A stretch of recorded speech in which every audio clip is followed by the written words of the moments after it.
খুবই ভালো সিদ্ধান্ত। চাকরির আবেদন করার যে ফি আছে সেটা কমানোর মানে সুপারিশ করা হয়েছে। আপনি বিসিএস এর জন্য আবেদন করতে গেলে আগে যেখানে 700 টাকা লাগতো, এখন প্রস্তাব করা হয়েছে যে 350 টাকা রাখা হোক।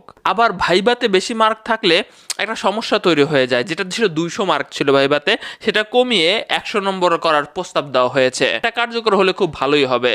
তবে কথা হচ্ছে, প্রশ্ন যদি বিক্রি হয়ে যায়, চাকরির আবেদনের ফি কমায় কোনো লাভ নাই। আমার একটা কথা মাথায় খালি বারবার ঘুরে, আপনাদের ঘুরে কিনা জানি না, লাখ লাখ মানুষ একটা চাকরির জন্য আবেদন করে, কয়েকটা পোস্টের জন্য আবেদন করে। এই টাকাগুলো যদি একসাথে গোছানো যায়, আপনি খেয়াল করে দেখবেন যে যে কয়জনের চাকরি দিতেছে, এই চাকরির আবেদনের ফি দিয়েই তাদের লাইফ টাইম চলে যাবে এবং আরও অনেক মানুষের নিয়োগ দিতে পারবে। বলতে পারেন যে ভাই, আবেদন করার যে একটা প্রক্রিয়া আছে সেখানেও তো খরচ আছে, এত খরচ তো আর নাই। বিসিএস এর চাকরির আবেদনের যে ফিটা কমানোর প্রস্তাব দেওয়া হয়েছে 700 থেকে 350, সো এটা আপনি কিভাবে দেখছেন?